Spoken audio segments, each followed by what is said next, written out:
Et alors, donc, Raphaël.js, c'est l'un des premiers, euh, l'une des premières bibliothèques à nous permettre de créer dynamiquement du SVG. Et alors, le problème qu'on avait vu, quand on avait vu, est-ce que c'est complètement implémenté dans tous les navigateurs? Donc, si on va aller voir canIuse.com,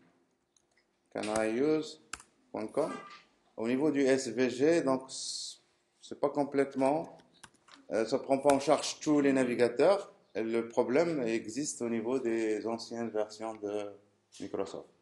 Mais à part ça, donc on avait vu que donc ça marche sur tous les autres navigateurs, il n'y a pas de problème. Donc il n'y a pas de souci à se faire. Alors le type qui a créé Raphaël JS, un certain Dimitri, je ne sais plus de son nom, donc on verra ça dans le site. Et donc il a pensé à générer soit du SVG quand il s'agit d'un navigateur moderne, soit du VML, parce que même les anciens navigateurs de Microsoft peuvent créer des graphiques vectoriels, mais donc avec un autre standard, enfin, pas standard, standard Microsoft, entre guillemets, et donc il s'appelle VML, hein, Vector Markup Language.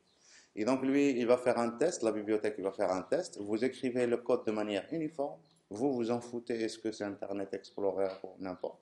Vous écrivez votre code et le code, la bibliothèque, il va vérifier le navigateur. S'il s'agit un navigateur qui ne supporte pas SVG, eh bien, certainement, donc dans ce cas, c'est Microsoft, une version ancienne de Microsoft. Et donc là, il va générer du VML au lieu du SVG.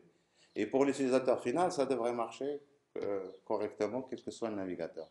Et ça, c'est très bien. Donc, c'est une bonne approche. Alors, donc déjà pour aller, pour utiliser Raphaël, Raphaël cherchait Raphaël.js, et c'était dans le site raphaëljs.com et ils ont déplacé ça. Donc, ça a été aussi dans GitHub, le site GitHub. Mais si vous allez dans GitHub, vous avez toujours l'ancien chemin ici. Si vous descendez en bas, eh bien, vous avez donc en barre le chemin, on vous dit eh bien, il faut aller ici. Dans, c'est toujours dans GitHub, vous avez le site. Et le site, c'est ça. Hein, donc, c'est très simple. Hein. Et puis là, vous avez de la documentation. Donc, pour la bibliothèque, vous avez des exemples. Vous pouvez aller voir certains exemples. Ça va vous donner un peu des idées sur, par exemple, qu'est-ce que vous pouvez faire avec ça.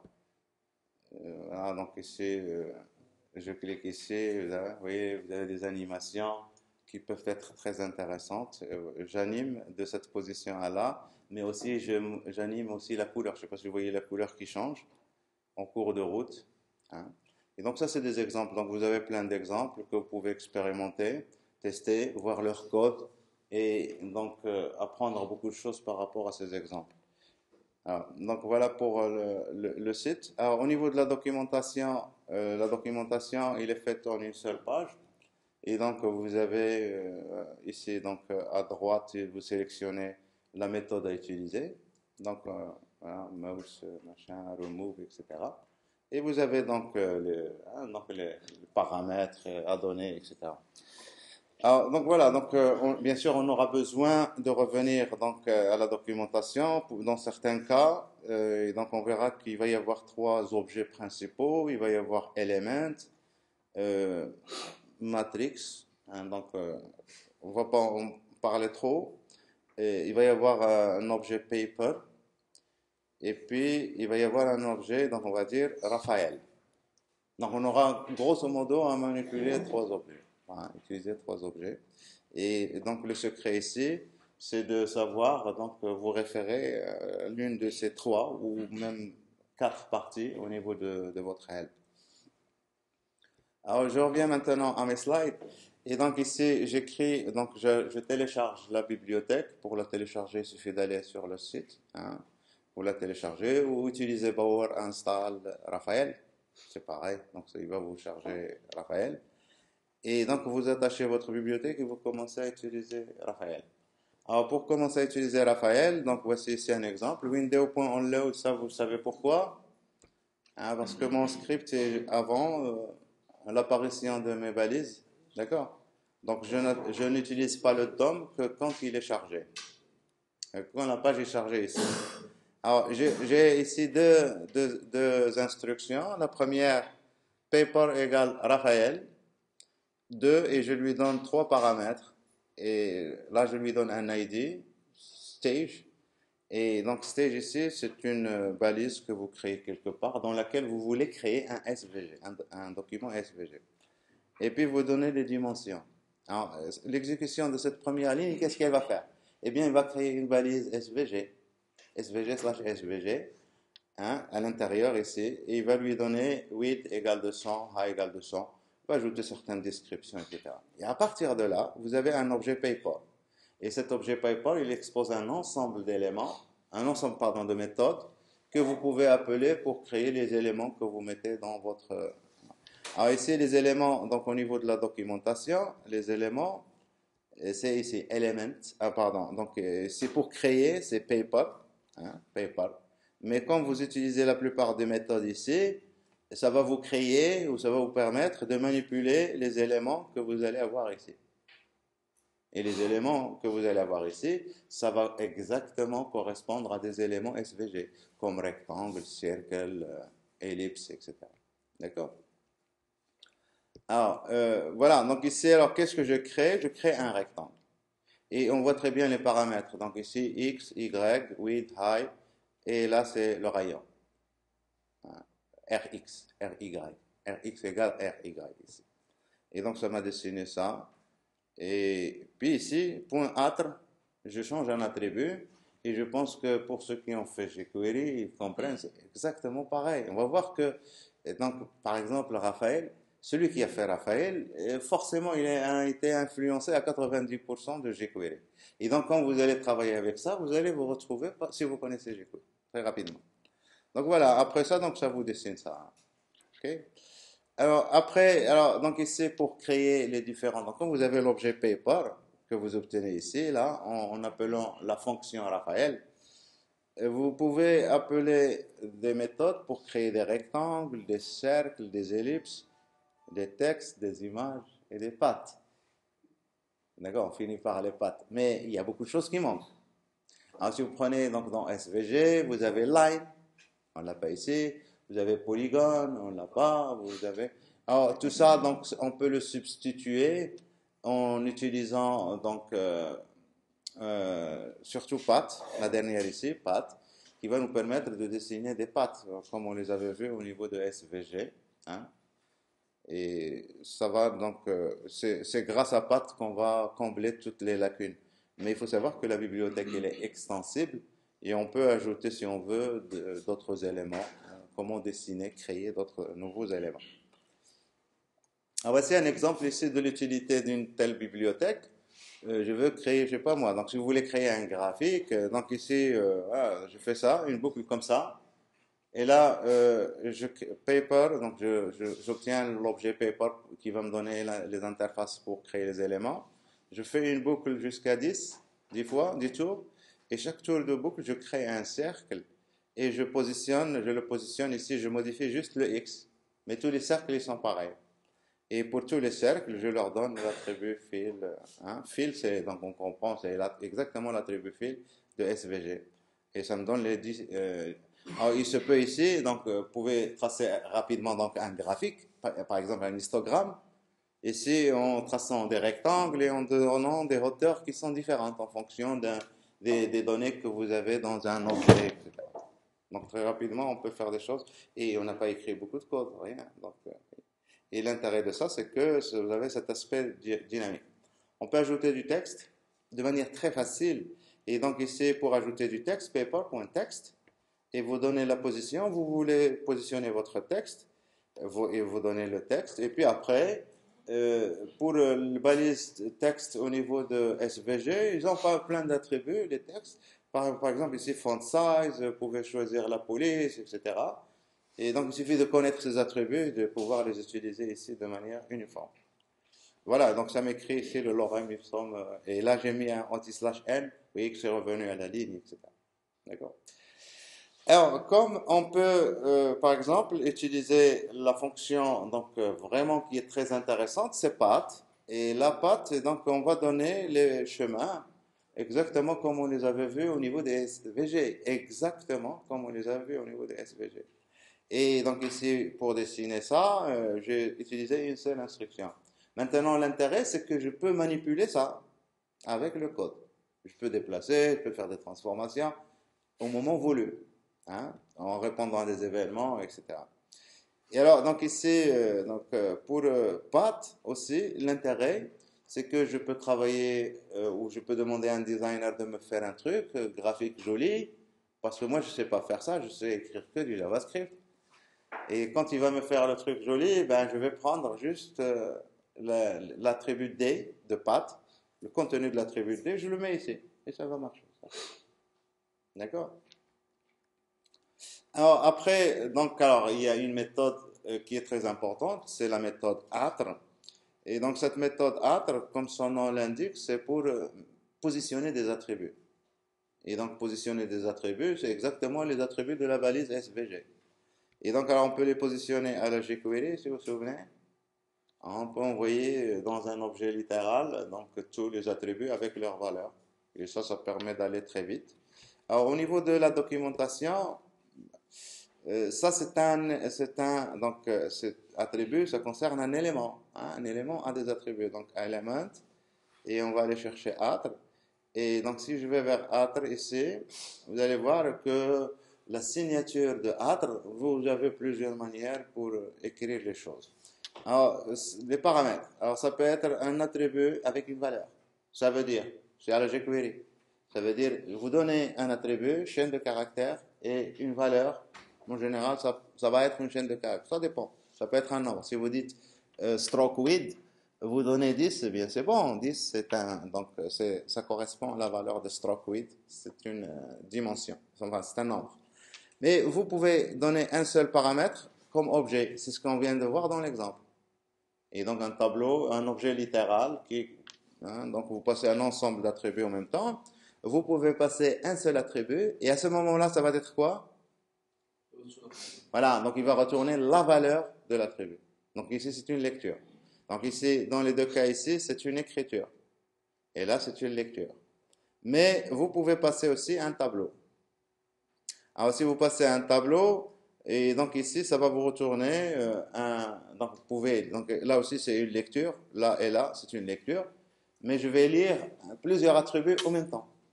Et ça, j'obtiens ça dans un tableau. Et ça dépend donc à vous de voir qu'est-ce que vous voulez faire. Et donc c'est juste ici, donc je vous montre ça parce que là vous avez plusieurs valeurs qui peuvent être retournées en fonction de quelle méthode, quel paramètre vous avez donné. En fonction du paramètre que je donne, ça va me retourner quelque chose de différent. Il faut bien faire attention avec ça. Il n'y a qu'un seul cas où ça me retourne l'élément lui-même, l'élément lui-même, c'est le cas où vous faites juste une modification. Et donc là, vous pouvez chaîner. C'est juste pour savoir quand est-ce qu'on peut chaîner ou pas chaîner. Et donc on chaîne uniquement dans le premier cas. Et puis ici, vous avez des valeurs possibles pour les paramètres. Alors donc ici, ils ont mis ça dans la doc en vrac parce que chaque élément a ses attributs. Si vous prenez un cercle en SVG et la CX, c'est Y. Un rectangle pour le positionner, c'est X et Y. Et donc, bien sûr, donc ici, quand vous voyez, je sais pas moi, RX, par exemple, là, c'est l'arrondi du rectangle. Hein, c'est le, hein. CX, ça correspond au rayon. Donc ici, vous avez plein de possibilités. Mais il y a des choses qui sont propres. Alors, je montre ça parce que vous pouvez toujours utiliser les attributs exactement de SVG, comme on les avait vus. Mais vous pouvez aussi utiliser des trucs qui sont spéciaux à Raphaël, qui sont faits pour simplifier un peu la vie du développeur. Par exemple, stroke dash array. Vous vous souvenez de ça? C'est pour mettre les tirets, les pointillés, la bordure, hein, pour fixer le dash array. C'est le tableau des traits, espace, etc. Et là, ils ont mis une notation spéciale ici. Donc, vous pouvez mettre tiret ou bien point, tiret, point, tiret, point. Oui. Et donc, vous pouvez tester ça. Tout à l'heure, on pourra le tester si vous voulez pour voir ce que ça donne. Et puis ici, donc, on a les gradients, etc. Donc, on va revenir un peu sur ces attributs. Alors, pour ne pas aller trop loin avant de commencer à tester, on va quand même commencer à tester pour voir que c'est vraiment, donc ce qu'on voit dans les slides, c'est ce qui se fait dans la vie réelle. Et donc pour ça, donc on va lancer donc un éditeur et on va installer, on va télécharger Raphaël. Et donc pour télécharger Raphaël, donc Bower install Raphaël. Et donc ça va nous installer Raphaël. En attendant que ça arrive, donc je vais créer un document HTML comme à l'accoutumée. Et donc ici, on va tester Raphaël. Et on va ajouter donc notre script 2.src qui doit se trouver dans le dossier Bower s'il est venu. Alors, il me dit d'installer, donc c'est bon. Il y a une nouvelle version de npm de Bower. Donc alors, on s'en fout. Donc Bower component slash Raphaël.js ou Raphaël.js. Et après ça, donc vous écrivez votre script qui va utiliser la bibliothèque, exactement comme on a l'habitude de faire. Et donc ici, la première des choses qu'on va faire toujours, c'est paper égale Raphaël, et vous lui donnez un ID. Donc ici, je vais lui donner une ID box, virgule, je lui donne une largeur et une hauteur. Je fais juste ça, CTRL S. Et puis, bien sûr, pour qu'on puisse dessiner, donc ici, je vais créer ma box. Et donc, c'est une div à laquelle je vais donner l'ID box. J'enregistre. Et là, on peut aller tester. Donc, j'ouvre ça. Bien sûr, on va rien voir, hein, parce qu'il n'y a rien dans la page. Mais le fait d'exécuter ce script, donc voilà ce que ça va générer. Ça va générer une balise SVG, tout simplement. Et alors, maintenant, quand vous prenez l'objet paper, il a à l'intérieur de lui, il a une référence à cet élément SVG. Et à chaque fois que vous allez ajouter des choses, il va les ajouter dans cet élément, tout simplement. Donc, c'est pas vraiment quelque chose de compliqué. Et donc, vous pouvez, on imagine un peu, faire mieux que Raphaël. Hein? Voilà, donc on va créer, donc on va dessiner quelque chose, var, et donc on dessine un rectangle. Vous pouvez récupérer la référence à ce rectangle. Et donc j'utilise donc ici paper, et donc paper, donc ça va m'exposer toutes les méthodes de création d'éléments. Et donc ici je vais créer un rectangle. Je lui donne la dimension la position de mon rectangle, 100,100, 200, 200. Alors, ça va être un carré. CTRL S. Je ne donne pas d'attributs, etc. L'intérêt, c'est de voir quels sont les attributs par défaut qui vont apparaître. On voit qu'il a mis un stroke, un noir, et que le fil ici, apparemment, donc il n'y a pas de fil. Alors, mon rectangle, il est où? Le voici. Et donc ici, il a mis fil non. Donc, c'est son comportement par défaut. Quand vous créez SVG, la balise rect, par défaut, ça vous fait un fil noir, black, et stroke non, par défaut.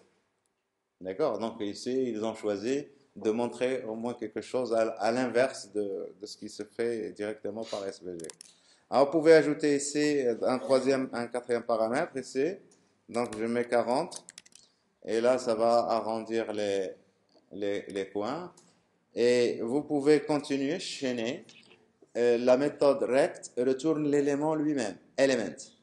Et donc, vous pouvez chaîner, point, etc. Comme vous pouvez prendre votre respiration et faire R1, point, et puis autre. Alors ici, donc ça c'est la méthode c'est l'une des méthodes fondamentales. Vous pouvez utiliser ici un attribut comme ça, par exemple, stroke width, et virgule, et je donne la valeur, donc 20. Et donc là, je donne juste un seul attribut. Comme je peux mettre ici plusieurs, si vous en avez plusieurs, eh bien, il est préférable d'utiliser la notation objet comme ça. Et là, vous donnez plusieurs éléments. Donc, virgule. Et là, je fais stroke tout court, deux points. Et là, je peux ne pas mettre les guillemets ici pour la clé de mon objet. Et donc là, je vais mettre une couleur, green, Voilà, CTRL S. Mais attention ici, pour stroke width, il faut absolument mettre les cotes. Vous savez pourquoi? Hein, parce qu'il y a le tiret. Hein. Sinon, il va considérer ça comme une soustraction. Voilà, donc je crée un rectangle. Alors, ça va être pareil pour tous les autres éléments. Pour, alors, je sais pas moi, pour circle, pour tous les autres, hein, donc, qu'on vient de voir ici. Alors, ils sont où? Voilà, on s'en fout. Donc, alors, voilà, l'attribut attre. Alors, l'un des éléments fondamentaux, c'est toujours deux choses. Donc, il y a le contour et le remplissage. Le contour, bien sûr, c'est toujours stroke et le remplissage, c'est fill. Mais dans tous les cas, vous avez besoin d'une couleur. Et au niveau des couleurs, c'est bien d'avoir plusieurs possibilités. Et bien, les possibilités, vous en avez plein. Vous pouvez utiliser les couleurs à la CSS, dièse, avec trois digits, trois nombres. Hein. Vous pouvez mettre dièse avec 6 digits. Vous pouvez mettre red, green, blue, comme je viens de faire. Mais vous pouvez utiliser les fonctions CSS aussi. RGB, RGBA, HSL, HSLA, HSP, HSPA. Et ici, donc, on a ça dans la documentation. Et donc ici, très souvent, par exemple, si vous prenez HSB, vous donnez des valeurs entre 0 et 1. Hein. Et donc, H, c'est hue, c'est la teinte, la couleur. Hein, c'est la roue chromatique. Normalement, si vous utilisez Photoshop ou Illustrator, les outils, on vous fait ça en degrés, 360 degrés. Donc ça dépend, il faut comprendre les outils que vous utilisez ici. Donc on vous fait ça entre 0 et 1. Et donc ça fait le tour. Donc 360 degrés correspond à l'intervalle 0 et 1, à vous de voir. Si vous voulez 90 degrés, si vous voulez 180 degrés par exemple, c'est exactement 0,5. D'accord? Au niveau de la roue chromatique. Alors SB, S c'est saturation et B c'est brightness. C'est la luminosité, etc. Donc vous avez les deux modèles ici, HSP et HSL, sont à peu près équivalents. C'est juste la manière avec laquelle on va. Hein, donc, mais ici, l'intérêt, c'est que vous avez toujours le hue, la teinte, c'est très important, hein, le paramètre, qu'on le met à part. Par rapport à RGB, RGB, c'est un modèle qui est très délicat à manipuler. Si on veut juste modifier la couleur, c'est pas évident. Mais avec les autres modèles, c'est très pratique. Voilà, donc alors, encore au niveau du help, c'est toujours dans attributes, je pense, on doit voir ça ici. Donc vous avez toujours dans attributes qu'on vient de voir, vous avez les différentes possibilités. Hein. Et donc ici, vous pouvez regarder pour HSL, vous pouvez donner en degrés. Donc vous voyez comment la notation, 240 degrés. Vous mettez le truc, le rang, et là il va comprendre parce que vous comprenez que les degrés. Hein, vous ne voulez pas faire la conversion, etc. Voilà. Donc, alors, modèle de couleur sophistiqué. Donc, on peut faire des choses, par exemple, comme ça. Là, j'utilise les couleurs, exactement les couleurs de la roue chromatique, de manière uniforme. Je fais une boucle, comme tout à l'heure, 10 tours. Et chaque tour, j'utilise fill, mais j'utilise ici HSL et je modifie comment il s'appelle, la hue, la teinte. Et donc, la teinte ici, c'est la teinte de la roue chromatique, hein, des couleurs de l'arc-en-ciel. D'accord? Exactement à des angles particuliers. Voilà. Et donc, alors, les dégradés. Les dégradés, ils sont, enfin, c'est spécial, un dégradé. On avait vu qu'au niveau de SVG, pour créer un dégradé, ben, on le crée à part. Et après, on l'utilise. D'accord? Donc ici, vous n'avez pas à aller chercher, créer le dégradé pour l'utiliser. Et donc, Raphaël, ils ont mis un truc pour simplifier. Et donc, un dégradé, c'est une chaîne de caractères. Et donc, ici, je veux un dégradé. Ben, pour créer un dégradé linéaire, par exemple, ça, c'est un dégradé qui est orienté 90 degrés. D'accord? Et qui va du blanc vers le noir. Et le syntaxe, il est très sympathique parce qu'il est très simple. Et très souvent, on n'a pas besoin de faire des dégradés complexes. Et donc ici, vous voyez un autre dégradé orienté 45 degrés. Et vous avez la couleur red, orange, yellow, green, blue, violet. C'est bien ça. Alors, pour les dégradés radio, eh bien, il suffit d'ajouter un R au début. Et on comprend très bien, parce que ça doit commencer soit par un chiffre, un nombre, qui est l'orientation, l'angle. Et donc, dans ce cas-là, c'est un dégradé linéaire. Et si vous commencez par R, forcément, ça doit être un dégradé radial. Mais donc, vous avez un paramètre ici qui est facultatif, ici, fx et fy, ça correspond au foyer, le focus, hein, le centre du dégradé, si vous voulez. Hein. Et donc, vous pouvez donner position entre 0 et 1. Si vous mettez la valeur par défaut, c'est 0,5, 0,5, c'est au milieu. Et donc, vous pouvez le décaler. Et donc, si vous mettez 0, 0, ça veut dire que vous le mettez en haut à gauche. Hein, donc mais là, 0, 0, ça n'a plus de... Mais ça peut avoir du sens pour vous. Voici des exemples ici. R, couleur noire, blanche, et je vais vers couleur rouge. Alors donc ici, d'après l'exemple qu'on a vu tout à l'heure, là j'ai mis du green. Moi, je veux mettre un dégradé à 45 degrés. Donc je fais 45. Et donc on a dit tirer, red, tirer. Il n'y a pas de tirer, probablement ici. Si, je ne sais plus. Si, il y a un tiret. Donc red. On va aller du black au blanc. White. CTRL S. Et si je reteste ici, donc on va voir que... Alors, je ne sais pas ce que j'ai fait là. Ça, c'est stroke. Et donc là, donc je vais faire ici un fil. Donc, il n'a pas accepté pour stroke. D'accord? Mais donc là, vous voyez, le dégradé, il est à 45 degrés.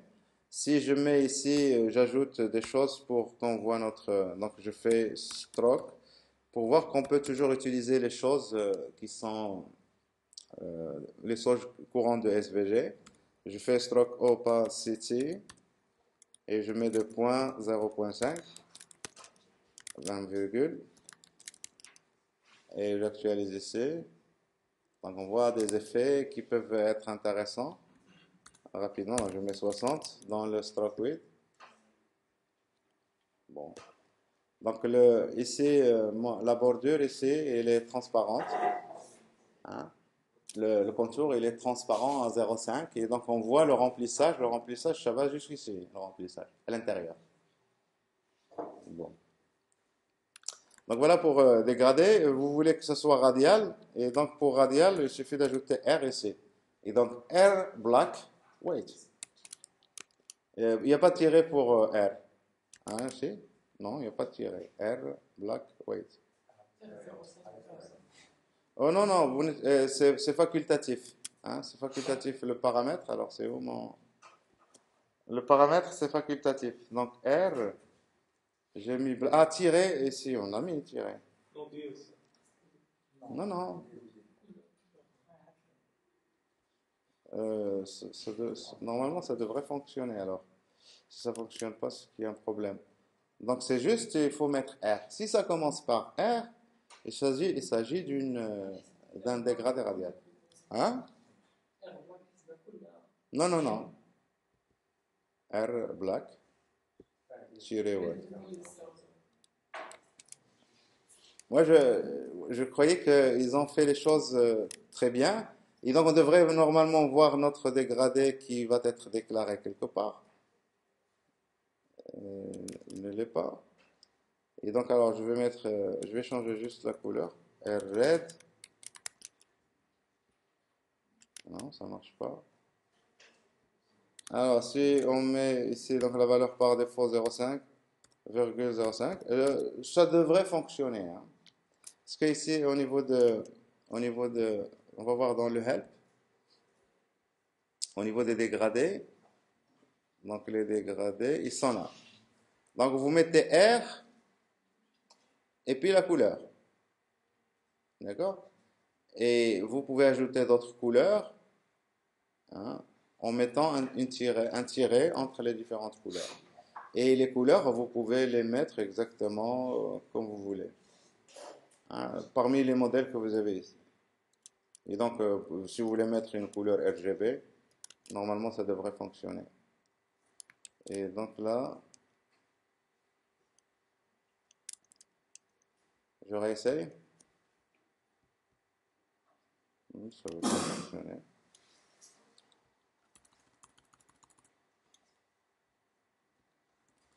Alors, on va lui mettre des dièses. Dièse, on va aller du noir, tirer, dièse. Alors, si ça n'a pas fonctionné dans le premier, si ça n'a pas fonctionné dans le premier, ça ne devrait pas fonctionner aussi dans celui-ci.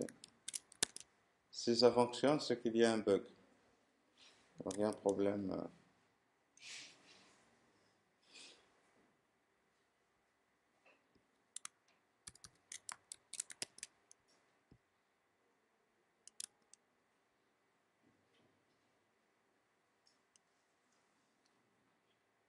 Bon, ça ne veut pas fonctionner. Donc, alors, je mets ici 0 tiré. Je reviens vers le dégradé linéaire. Linéaire, ça marche.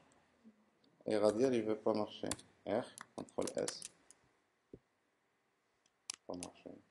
Donc, on verra tout à l'heure pourquoi il ne veut pas marcher. Mais normalement, ça devrait marcher. Alors, je continue. Donc, alors, les dégradés pour lui, pour Raphaël, ils sont donc représentés de cette manière. Ça peut être une limitation, hein. Ça peut être une limitation. Parce que pour moi, donc il faut pouvoir créer des dégradés et les réutiliser. Donc ici, si je dois créer un dégradé et le réutiliser, on a bien vu maintenant que tout simplement un dégradé est représenté par une chaîne de caractères. Et donc ici, vous avez l'angle, s'il s'agit d'un dégradé linéaire. Vous avez une couleur, vous la mettez dans n'importe quel modèle que vous avez en bas, vous mettez tiré, et vous, ça c'est la première couleur. Après, vous pouvez ajouter autant de couleurs et même l'offset. Et dans SVG, donc pour les dégradés, on fait radial gradient ou linéaire gradient et à l'intérieur, on crée des stops. Vous vous souvenez des stops? Et donc au niveau des stops, eh ben, il faut dire l'offset. L'offset. Mais c'est exactement cet offset. Donc vous pouvez positionner vos couleurs à des positions bien particulières entre 0% et 100%. Donc l'offset ici, c'est 0%. Et ici, vous avez l'étoile au niveau de la documentation ici. Étoile. Étoile, ça veut dire, c'est l'étoile des expressions régulières.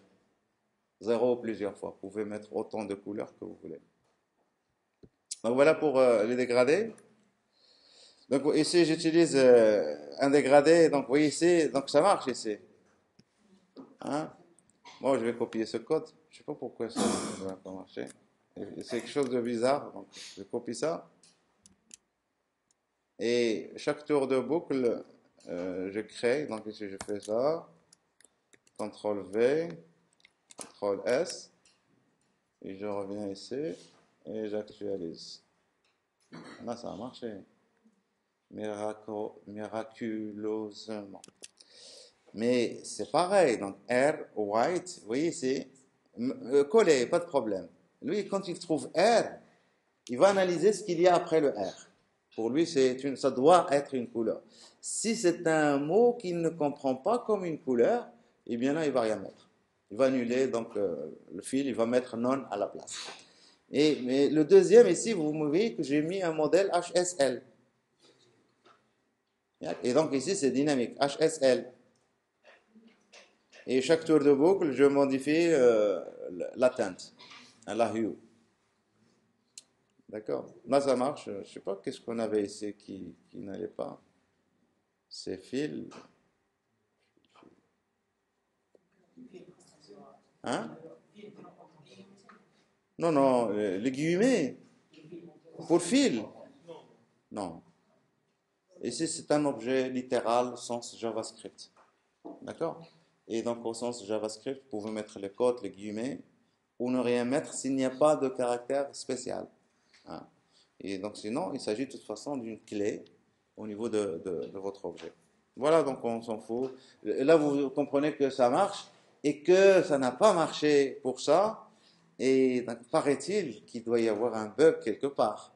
Parce que ça, c'est... hein.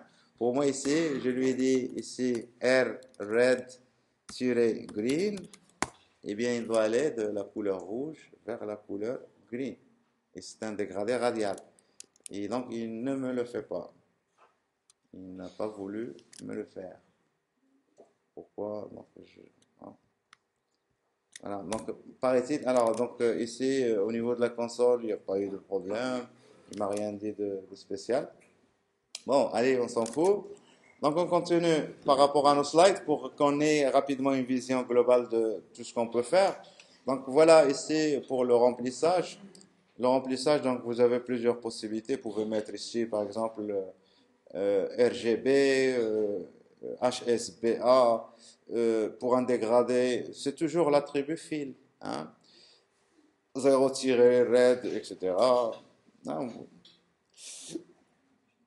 voilà, donc ce qu'on voit ici, c'est exactement l'exécution de ça. Donc il n'y a pas de raison que ça ne marche pas. Alors pour les contours, donc pour les objets graphiques, les contours sont aussi importants. Donc vous connaissez la couleur, c'est stroke. On a testé tout à l'heure, on avait donné un dégradé pour stroke et ça n'a pas marché. Donc ça, c'est une limitation. Avec SVG stroke, on peut lui donner un dégradé.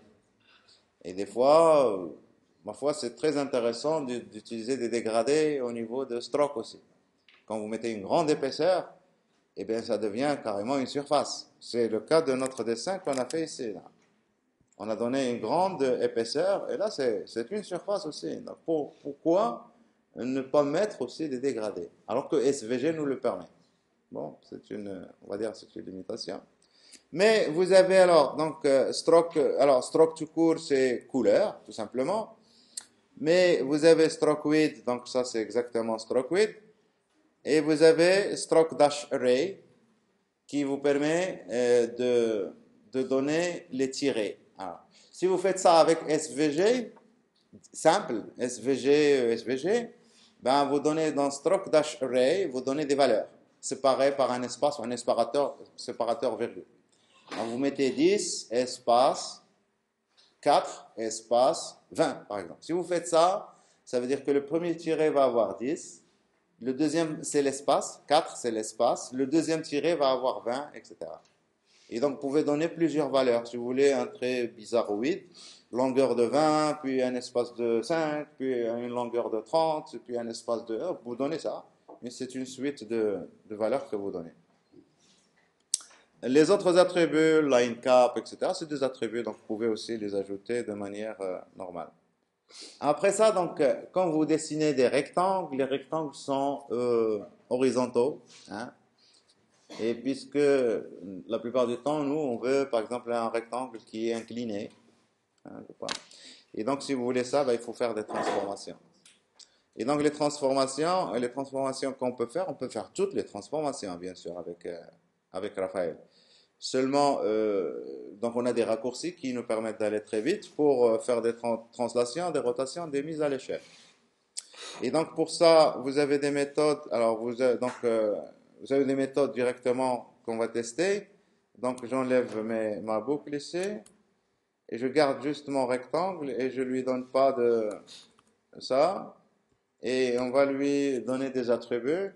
Donc ici var style égale et je crée un objet et je mets ici stroke deux points donc red. Et donc ici mon objet R1 point style. Je vous montre juste des moyens pour aussi réutiliser les mêmes attributs pour plusieurs objets. Donc vous les créez, c'est pareil, il s'agit d'un objet que vous passez. Et après ça, donc alors si je fais juste ça, donc voilà ce que nous allons voir.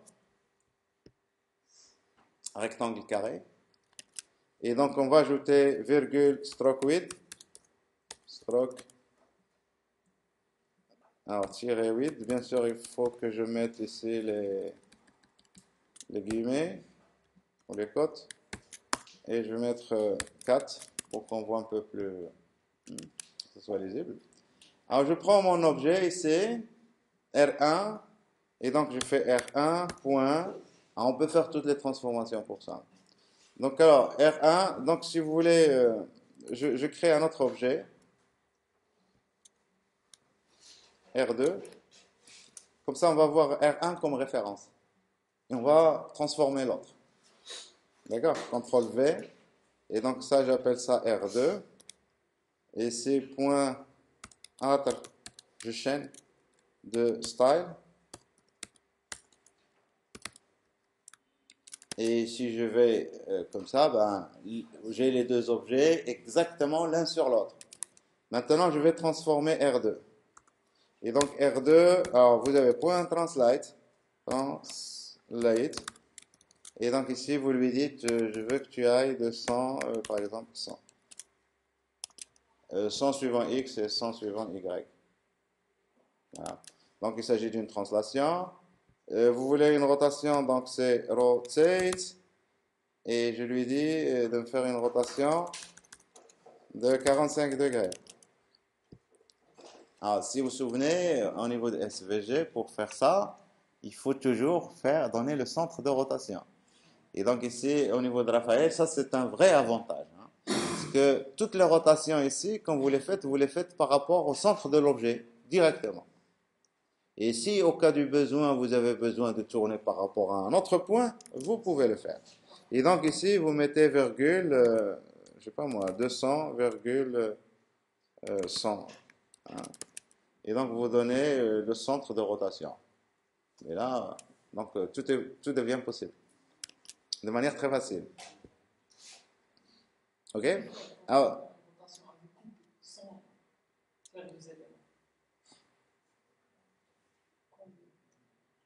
sans faire deux éléments. Non. Ah, avec copie. Ben oui, donc on peut le faire si on veut. Et donc ici, c'est quoi copie? Dites-moi, comment on peut appeler ça copie en anglais?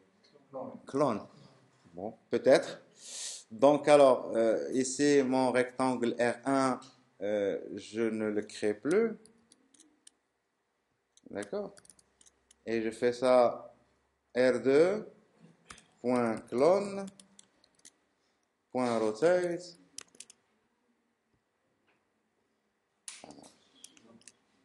Et bien sûr, ça c'est important ça. Et donc, enfin, donc si je fais ça,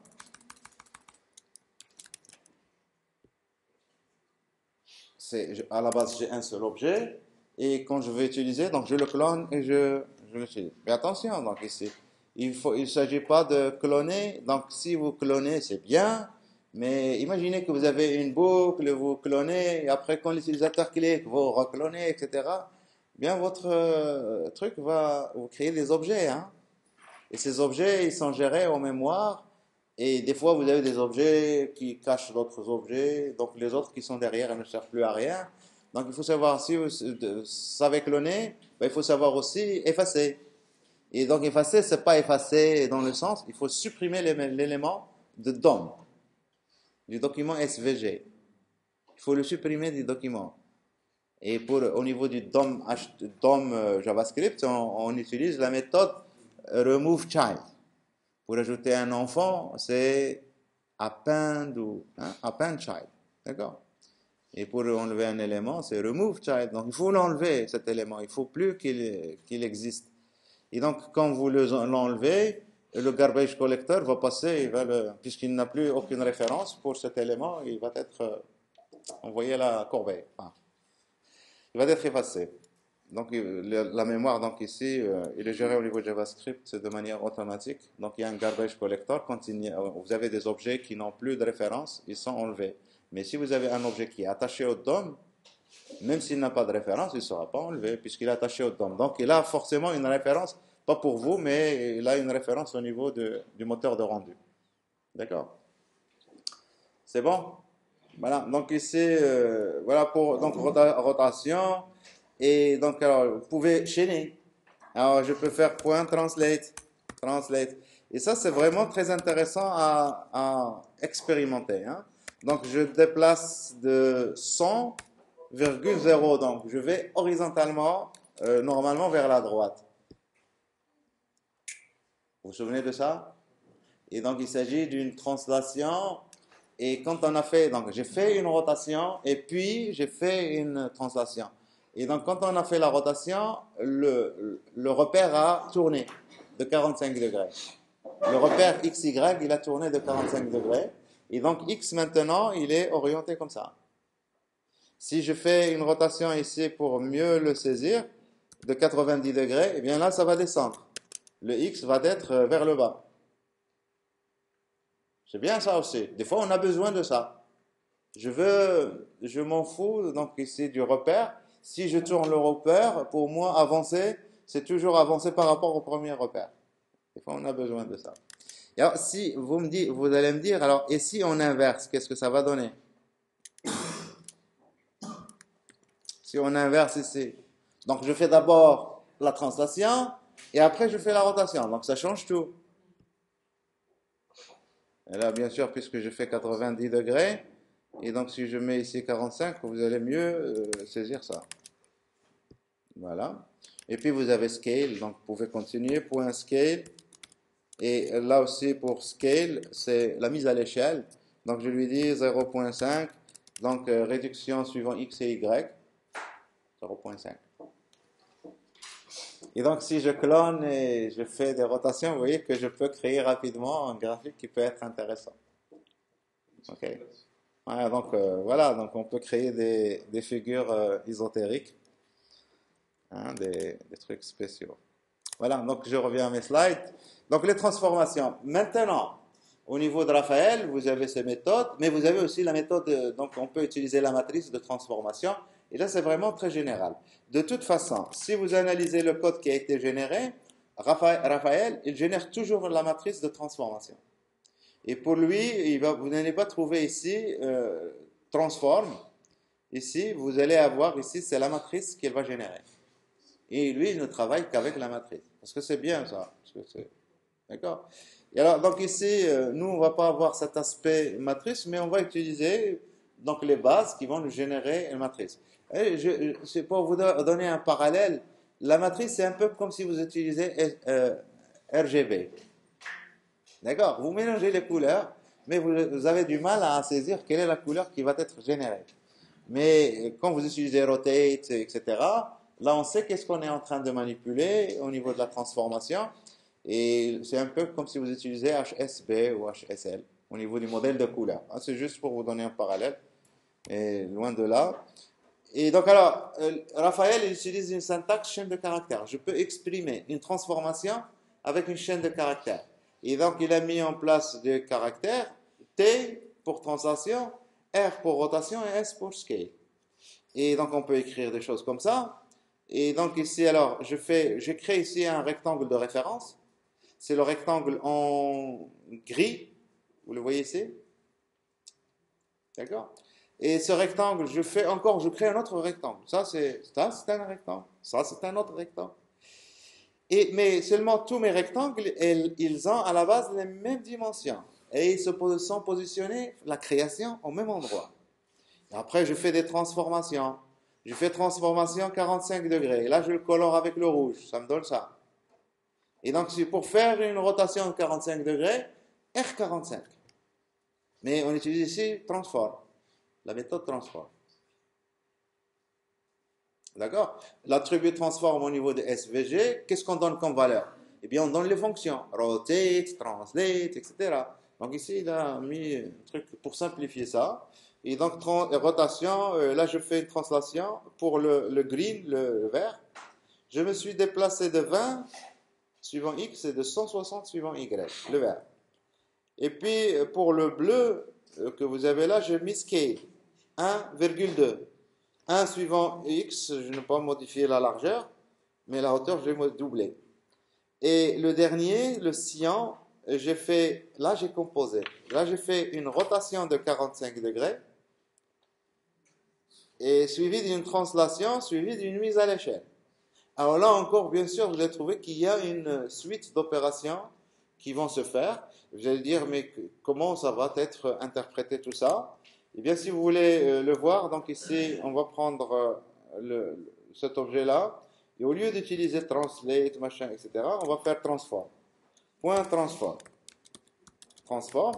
Et vous donnez votre chaîne de caractères. Donc ici, si vous faites translate 100,100, c'est clair. Donc ici, je veux une translation de 100,100. Voilà. Vous voulez une rotation, c'est R, alors R45. Et là, je fais une rotation, uniquement une rotation. Mais si vous voulez combiner, donc ici, je fais translation 100,100. C'est exactement comme tout à l'heure. Ça veut dire, c'est comme si j'ai fait rotate, point yak. Je venais, point rotate, point. Et alors, si j'inverse ici, ça va faire quoi? Donc, la même chose. Mais alors, donc je reviens à mes slides pour que vous voyez qu'on a d'autres manières pour faire. Et ça, on appelle ça les transformations absolues. Alors ici, si je reviens, alors c'est toujours les transformations absolues. Alors ici, j'écris ça un peu bizarre, donc je fais mon rectangle, c'est juste un rectangle rect 1, et je lui change à chaque fois des attributs, je fais des transformations. Donc ici, ça montre que à chaque fois que vous faites ça, vous effacez la valeur de la matrice, vous la réinitialisez. Et donc la dernière valeur qui va rester, c'est la dernière valeur que vous donnez. Ici, je fais une rotation, une translation et une mise à l'échelle. Alors, après, on a la possibilité d'écrire les choses de manière relative. Et là, ça va changer les choses. Et pour mettre ça en relatif, donc on met ça en minuscule. Et donc le T et le R, vous les mettez en minuscule. Donc ici, le résultat que j'avais obtenu ici, c'est ça. Si je mets ici T en minuscule et R en minuscule, eh ben, ça va changer.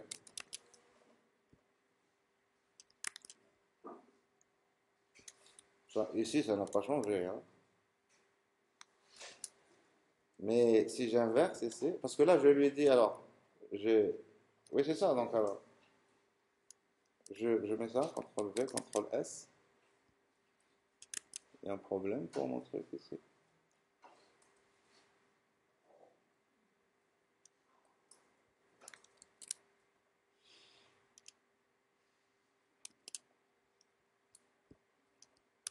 Alors, je fais juste une, la translation 100,100.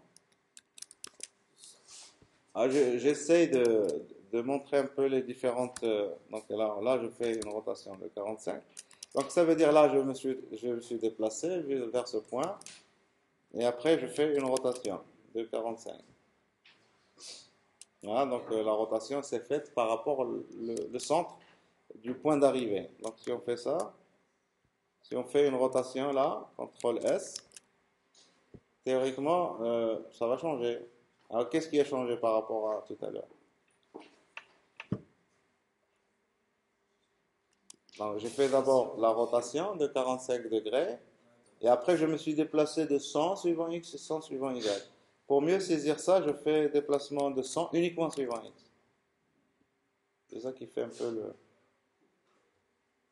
Vous ne voyez pas la différence? Vous ne voyez pas, c'est bien. Donc je reprends ici, je remets ça en majuscule, R, et je mets ici T. Vous voyez la différence?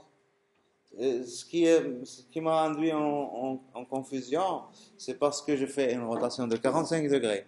Mais je me déplaçais aussi suivant, translation, je mettais 100, 100. Et là, forcément, j'allais aussi suivant 45 degrés. Et vous ne voyez pas la différence. Maintenant, qu'est-ce que j'ai fait alors? Je reviens, je montre le code. J'ai fait une rotation de 45 degrés. J'ai tourné. Et après, je me suis translaté de 100. Est-ce que j'ai suivi est-ce que le repère a tourné? Eh ben, le truc ici, c'est que le repère n'a pas tourné. Si vous mettez ici ça, et des fois, on a vraiment besoin de ça. Si vous mettez ça en minuscule, eh bien, votre repère va tourner maintenant. Le repère, maintenant, il a tourné.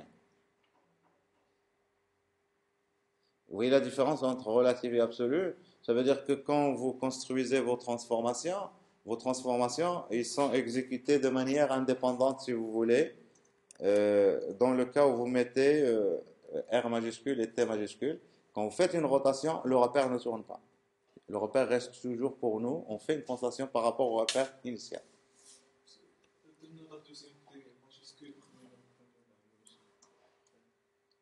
Alors, donc ici, si on met ça, T, majuscule, T, majuscule. Euh, donc je fais une rotation de 45 degrés et j'ai fait une translation absolue. Translation absolue, c'est par rapport toujours le repère d'origine. Yak. Alors ici, donc bien sûr, si je fais R majuscule, ici, est-ce que ça va changer quelque chose? Donc on va voir la même chose. Parce que là, c'est la première, enfin, donc on va dire instruction que vous donnez. Vous lui dites tourner, mais quand vous utilisez des majuscules plus tard, les majuscules, c'est par rapport à la position de départ. Bon, donc si vous comprenez un peu ça, parce que les transformations, elles sont vraiment très importantes. Si vous voulez créer des animations, faire des effets, etc., c'est en faisant des transformations. Et alors, donc ici, si je reviens à mon truc, alors c'était où? Slide ici. Donc, alors, par rapport aux transformations relatives, je passe donc cet aspect, c'est ce que je viens de vous expliquer. Alors, on a la possibilité. Quand vous faites des choses comme ça, vous faites rect 1, vous lui faites une transformation. Mais des fois, on a besoin de faire une transformation et je suis à l'intérieur d'une boucle. Hein, je suis à l'intérieur d'une boucle. Je fais une transformation et le deuxième tour de boucle, je veux faire une autre transformation, mais je veux garder ce qu'il y avait avant. C'est très important. Ça veut dire que je vais ajouter la nouvelle transformation à la matrice qui existait avant. Et alors pour faire ça, vous avez la possibilité. Donc si vous faites ça comme ça, à chaque fois que je fais ça, j'efface ce qu'il y avait avant. La matrice, je l'efface et je mets de nouvelles valeurs. Mais vous avez la possibilité d'ajouter à ce qu'il y avait avant. Et la notation ici, c'est très facile. 3 points. Et j'ajoute. Autrement dit, si je fais ça, on va faire donc ici ça en minuscule, R45. Et donc T45, pour que vous voyez T100,0. Ça, donc pour voir qu'est-ce que ça donne comme résultat. Donc je fais ça, j'actualise, voilà ce que ça donne. Le repère a tourné et je suis avancé. D'accord, suivant. Alors maintenant, je veux faire ça de manière séparée. Donc je mets ici point virgule. Si je fais ici R2 point transforme encore une fois, oui, c'est pas. Alors, donc je récupère ça. Hein. Donc R var R égale. Parce que ça retourne l'élément courant. Et donc R point transforme. Et ici, je vais faire, donc c'était T 100,0. Eh bien, qu'est-ce qu'on va avoir? Ça va translater comme ça, horizontal. Vous savez pourquoi? Parce que j'ai effacé la rotation qui est ici. Si je veux garder ce qu'il y avait avant, et donc je mets 3 points ici. Ça veut dire ce qu'il y avait, peu importe ce qu'il y avait comme transformation, je fais ça. Et donc là, voilà. Et vous pouvez faire, donc, si vous voulez mettre ça avant ce qu'il y avait avant, au début, donc on appelle ça append. Quand on fait ça, c'est append. J'ajoute à la fin. Mais vous pouvez faire prepend. Et prepend, c'est ça. J'ajoute au début. Et donc ici, voilà, ça change. Et donc ça, c'est très utile parce que vous pouvez prendre n'importe quel objet. Si je prends ici mon rectangle que j'ai créé, je lui donne ici une largeur de 400 et une hauteur de 20. Et juste, je l'affiche, ça va être un truc, une aiguille. Et là, je le positionne verticalement au niveau 300, CTRL S. Voilà. On va mettre 250. 250. Et donc ça, c'est mon objet R2. D'accord? Donc alors, je ne veux plus cloner, je ne veux plus transformer. Et je peux faire par exemple des choses comme ça, regardez. Cet timeout, vous connaissez. Pas ce timeout, cet intervalle peut-être. Et je vais mettre function, virgule, et là je fais chaque seconde. Alors chaque seconde, j'exécute quoi? Je prends mon objet R et je fais point transform. Et je fais quoi? Je lui dis de garder ce qu'il avait avant et je lui dis de me faire une rotation de par exemple 6 degrés.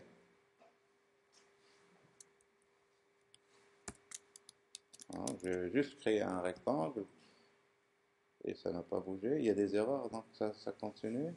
Alors R n'est pas défini, bien sûr. C'est R2. Ouais, donc je prends R2, d'accord? CTRL S, c'est celui qu'on voit sur l'écran. Voilà. Bon, tourner chaque seconde. Bien sûr, là, il tourne par rapport au point, au centre directement, donc je m'en fous. Il fait les choses. Et alors, comment je fais moi?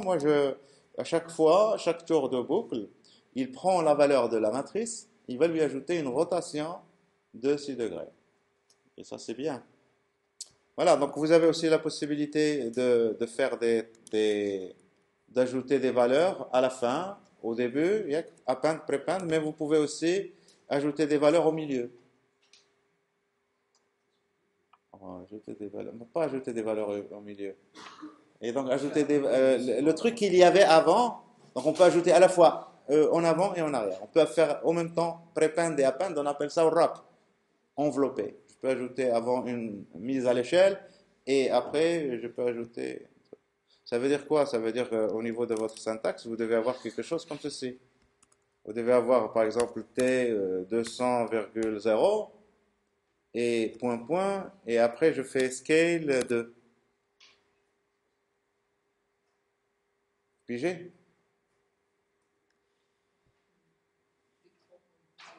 Alors ici, donc alors je mets les codes comme ça vous allez. Alors T200, je fais une translation, après je prends ce qu'il y avait dans la matrice, je l'exécute, et après je fais une mise à l'échelle de ça. Donc on appelle ça du wrapping, donc vous pouvez faire des choses comme ça aussi. Ça c'est bien. Donc il y a quand même beaucoup de choses qui sont intéressantes au niveau de la bibliothèque, qui permettent donc, parce que quand on voit SVG, on sait qu'on peut faire beaucoup de choses avec SVG, mais des fois, on sent que c'est compliqué. Il faut faire beaucoup de travail pour faire un truc, mais on peut le faire. Et donc les bibliothèques, qu'est-ce qu'ils vont nous faire? Donc il faut pour qu'une bibliothèque réussisse, ben, il faut qu'ils simplifient la vie aux développeurs. Vraiment, il faut qu'ils simplifient la vie. Et donc ici, parmi les choses qui sont vraiment bien au niveau de Raphaël, vous avez cette notion de transformation qui est très bien faite. Déjà parce qu'on fait les transformations au niveau du centre, etc. Alors après, donc, si on veut agir sur plusieurs éléments en même temps, eh bien, vous avez la notion de groupe. Mais ici, attention, c'est un groupe ici, c'est pas la balise G, hein, même si je l'ai mis ici dans le... Ça ne crée pas de balise G. Vous vous souvenez de G dans... Ça ne crée pas de balise G, malheureusement. Si vous voulez créer les balises G, ben, il faut que vous le fassiez vous-même. Donc, il faut ajouter des plugins parce que c'est une bibliothèque qu'on peut étendre. Il y a des moyens pour étendre la bibliothèque. Mais donc ici, on peut créer des groupes en utilisant la méthode paper.set. Mais quand vous créez un set, c'est juste un tableau qui est référencé à l'intérieur de paper. Et quand vous ajoutez des éléments, vous pouvez, donc en utilisant ici la méthode push, tout simplement vous ajoutez une référence à ces éléments dans ce tableau. Et donc, vous pouvez appeler les méthodes que vous appelez pour un élément. Comme bien maintenant, on vient de voir, par exemple, rec r2.attr. C'est une méthode qu'on a utilisée pour. Eh bien, toutes les méthodes que vous appelez pour un élément, vous pouvez les appeler pour set. Et donc, on appelle ça un pattern composite. Le pattern composite. Je travaille sur un élément ou un ensemble d'éléments de manière uniforme, en appelant les mêmes méthodes. D'accord? Voilà. Mais malheureusement, ça ne crée pas la balise G. Et ça, c'est fondamental, la balise G. Mais bon. Et donc, on peut faire des choses comme ça, créer un ensemble d'éléments et les transformer tous en même temps. Voilà. Alors, la profondeur. La profondeur, il faut savoir que ça, c'est lié à SVG lui-même. Si je crée dans mon SVG, sans utiliser Raphaël, je crée un rectangle et puis je crée un deuxième rectangle. Eh bien, le deuxième rectangle va cacher le premier rectangle. Vous êtes d'accord? Et donc, on dit que le deuxième rectangle est au-dessus du premier. Et si vous voulez maintenant changer ça, ben, il faut déplacer l'élément d'homme. Il faut le déplacer. Il faut l'enlever et le mettre après l'autre. Et donc, il faut mettre un remove child, hein, et puis l'ajouter. Hein, donc, je dis remove child, il y a d'autres manières pour le faire. Donc, il faut le déplacer. Alors, il y a deux méthodes dans SVG, to back, to front. Et donc, to back, ça va mettre, donc s'il y a un élément, vous l'avez quelque part, to back, il va aller à la fin, to front, il va aller au début de tous les enfants. Voici un exemple, donc ici, si vous regardez bien, je crée une fonction ici qui s'appelle en avant. Et cette fonction, je mets this point to front. J'appelle cette fonction, j'appelle cette méthode. Je suppose ici que le mot-clé this ici, ça va être l'élément sur lequel on va cliquer. Et donc ici, rec, je crée un rectangle, je lui donne des attributs, ça c'est le rectangle vert. Et puis point clic, quand je clique, j'appelle la méthode en avant. On est à la jQuery ici, les événements. Et l'autre rectangle, quand je clique, je lui dis en avant. Et donc ici, je clique en avant, en avant. Vous voyez que c'est très simple. Hein? C'est la même chose. En avant, c'est en avant. Si vous avez 10, al-furqa, oui. Et donc ici, si vous voulez aller d'un pas, eh bien, il faudrait que vous créez votre fonction à vous. Et il vous permet, Raphaël, il vous permet d'étendre la bibliothèque. Vous pouvez ajouter des fonctions si vous voulez.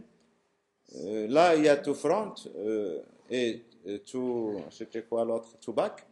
Mais vous pouvez ajouter donc, comment on appelle ça, d'un seul cran. Pourquoi c'est très difficile? Non, non, non, non, il n'y a pas de... C'est très facile, hein? Il suffit, donc c'est une manipulation, donc. D'accord? Est-ce que si vous connaissez l'élément, est-ce que vous pouvez connaître son frère? Bon, si vous connaissez, alors si vous dites revenir en arrière, ça veut dire quoi revenir en arrière? D'un seul pas. Ça veut dire il faudrait trouver l'élément frère qui est plus grand que moi, la référence dialogue, et de prendre l'élément courant qu'on veut déplacer et tout simplement de l'insérer, vous faites juste ça, hein. Vous faites append et donc vous l'ajoutez avant l'autre. Et vous avez là, c'est pas append, j'ai dit, c'est insert before. Vous avez ça, méthode insert before. Il suffit de donner la référence. Et là, vous ne faites pas remove, parce que vous avez un seul élément. Si vous voulez, parce que là, vous ne faites pas de... Donc, si vous lui dites, allez, déplacez-vous ici, eh bien, il va se déplacer et automatiquement, il est enlevé là où il était. Hein, parce que vous avez un seul objet.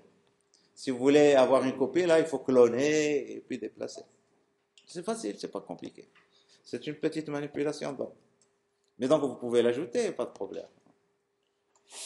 Alors, ouais.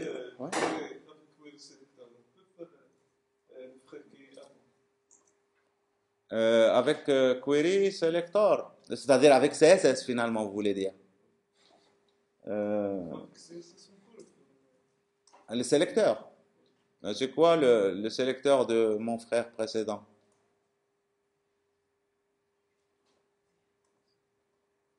Je ne sais pas, donc, mais je pense que c'est très facile. Il suffit de chercher un petit peu. Donc, savoir les siblings, on appelle ça les siblings. Donc, vous avez les next siblings et les previous siblings, les frères, qui sont plus grands que moi, qui sont plus petits que moi. Donc, on peut récupérer cette liste, la liste de ces frères. S'il s'agit donc des frères suivants, je prends le premier parmi eux, c'est le suivant.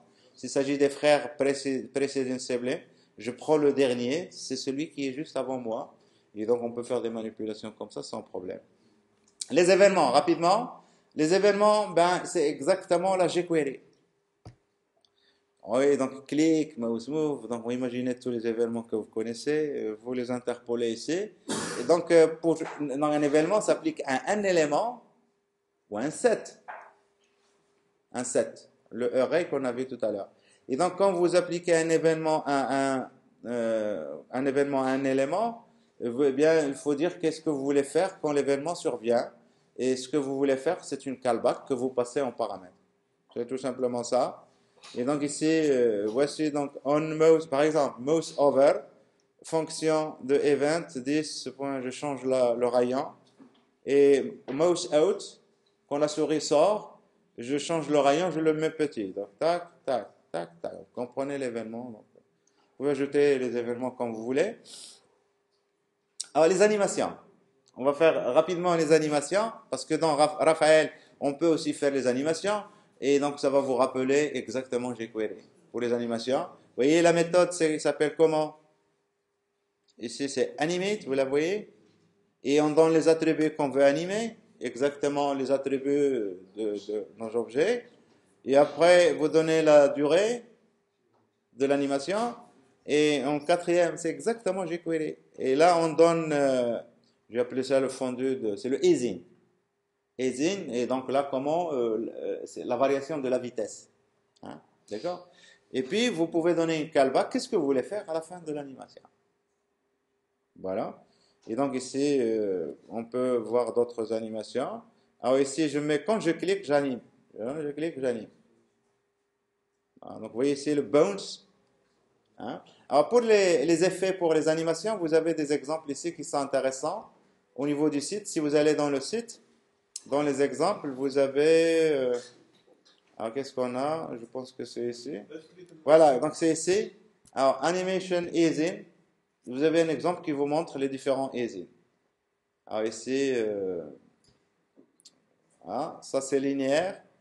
Vous pouvez mettre supérieur au lieu de... Et donc ici supérieur, ça, vous voyez que c'est, au début la vitesse est grande et à la fin il va être réduite. C'est très astucieux. Inférieur, ça veut dire la vitesse au début elle est lente et elle accélère. Et là, c'est les deux en même temps. J'accélère et puis mouvement uniforme et puis je décélère. Alors je clique. Et puis vous avez le bounce que je viens d'essayer. Vous avez élastique, ça dépasse et ça revient. Vous avez back in, ça revient en arrière. C'est un peu comme les dessins animés quand on veut courir. Et là, back out, ça dépasse et ça revient. Donc voilà, vous avez ça, c'est préprogrammé. Donc soit vous mettez les mots ici, soit vous mettez supérieur, inférieur ou inférieur, supérieur. Et si vous ne mettez rien, c'est default, c'est linéaire. C'est une interpolation linéaire. Donc voilà pour les animations.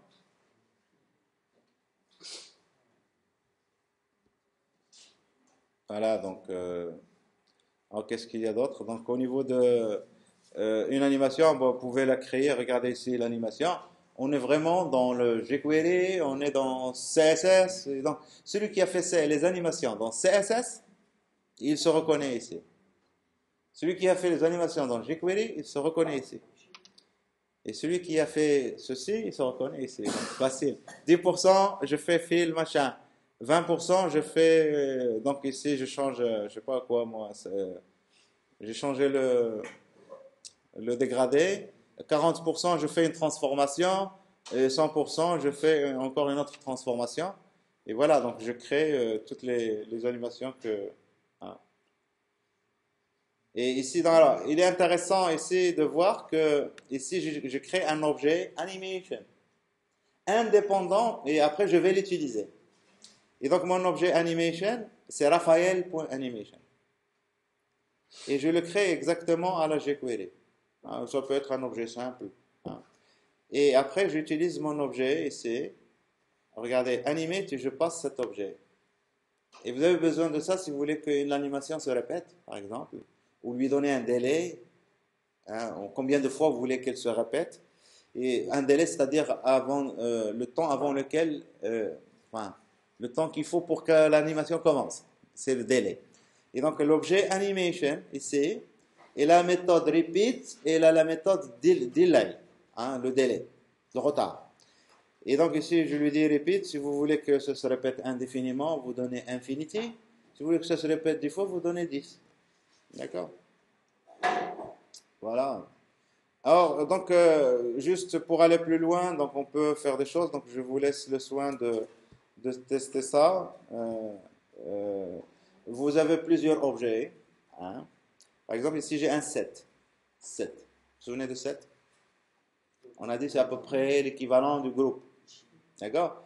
Et mon set ici, je veux savoir quel est le rectangle circonscrit du set. Eh bien, vous avez une méthode qui s'appelle getBbox. Hein, getBound, je pense que ça vient de bound in box. Le rectangle circonscrit. Et ça vous retourne un objet qui a X position, Y, et width et height. Et donc, c'est ce que j'ai dessiné moi ici en pointillé. Vous voyez ici? Ça, c'est intéressant quand vous avez plein d'objets. Des fois, je veux savoir quelle est la frontière, le rectangle qui circonscrit ces objets. Vous avez la possibilité de faire des animations. Donc, je vous laisse le soin de regarder ça. Si vous avez un path, Vous créez path avec la méthode path. Mais je peux savoir quelle est la longueur de ce path. Quelle est la longueur de ce path. Et ça, c'est bien. Et après, je peux me déplacer sur ce path. Et pour se déplacer sur ce path, vous avez une méthode qui s'appelle getPointAtLength. Si je connais que la longueur, c'est 40. Eh bien, la courbe, ça peut être n'importe quoi. Donc la longueur totale, c'est 40. Je peux lui dire, donnez-moi la position du point qui se trouve sur la courbe à la distance 7,5. Eh bien, il va me donner la position XY de ce point. Et donc, je peux positionner des choses dans ce point. Et là, je fais une animation ici. Je vous montre le path qui est derrière. Mais l'animation, je la fais exactement en utilisant. J'ai besoin de savoir quelle est la longueur du chemin. Et j'ai besoin de parcourir ce chemin. Et donc, j'ajoute des petits chouïas, des petits pas pour me déplacer. Et à chaque fois, je lui dis, donne-moi quelle est la position du point X, etc. C'est très facile. Vous pouvez faire du zoom. Hein? Donc ici, Shift pour revenir. Et là, on modifie juste l'attribut, si vous vous souvenez, on l'a vu dans SVG. Viewbox. Cette viewbox. Donc vous modifiez l'échelle de votre image, tout simplement. Alors, pour aller plus loin, donc j'ai deux exemples que je montre ici. Il y a ça. Donc, je fais ça avec SVG. Donc, vous voyez, il y a des ballons qui descendent du ciel. Et donc, si vous laissez ça une demi-heure, vous aurez créé des milliers de ballons. Et ces ballons, c'est des cercles. Et des cercles, si vous les gardez dans votre SVG, vous allez avoir un document qui va grandir à l'infini. Donc, quand vous créez des éléments, par exemple, dans une situation comme celle-ci, ben, il faut penser à les enlever du DOM, supprimer après. Quand ils sortent ici de l'écran, on peut les enlever. Moi, je les fais éclater. Et quand ils sont éclatés, je les supprime. Pigé, non. Qu'est-ce que je fais? Ici, je dois créer une centaine de ballons. D'accord? À chaque je crée une centaine de ballons. Je les crée à l'extérieur. Ça veut dire que Y est négatif. D'accord? Donc, ils sont créés en haut. Et la position X que je leur donne, elle est aléatoire entre 0 et le 8. Donc, je crée des ballons et leur dimension, elle est aussi aléatoire. Et quand un ballon est grand, je le mets au premier plan. Ça veut dire qu'il est plus proche quand il est grand. Et quand il est petit, je le mets dans l'arrière-plan, mais ils sont tous dans le même. Donc c'est comme s'il est derrière. Mais je modifie, puisque mon arrière-plan est noir, je modifie l'opacité. Plus le ballon est petit, plus l'opacité tend vers 0. Plus le ballon est petit, plus l'opacité tend vers 0. C'est pour ça que les ballons que vous voyez derrière, tout au fond, et donc ils sont plutôt, donc on voit l'arrière-plan dedans. Voilà, donc ça éclate, etc. Vous avez ça, donc vous pouvez juste voir le source si vous avez le source de la page. D'accord? Le site c'est raphaël.dive.net pour les slides. D'accord? J'ai un autre exemple juste pour vous montrer qu'est-ce qu'on pourrait faire avec ça. J'ai fait une base d'un jeu. Comment faire bouger un truc ici. Je le bouge avec le clavier. Et on peut faire mieux que ça. En appuyant sur Shift, je le fais tourner. Et ce qui est intéressant ici, je le fais tourner. Je lui dis maintenant, allez, avance. Et il avance dans la même direction. Et quand vous voyez ça, vous allez croire que c'est très compliqué, etc. Mais il suffit d'exploiter les transformations qu'on a vues tout à l'heure. Vous allez voir que ça rend la vie vraiment très très facile. Et donc ici, et après, bien sûr, vous pouvez tirer avec ça, en appuyant sur la touche espace. Et le code, vous l'avez ici en bas. Donc, pour voir, c'est pas très très. Hein. Donc au niveau du code, il n'y a pas beaucoup de choses. Hein. Il n'y a que ça. D'accord? Voilà, alors donc pour pouvoir commencer.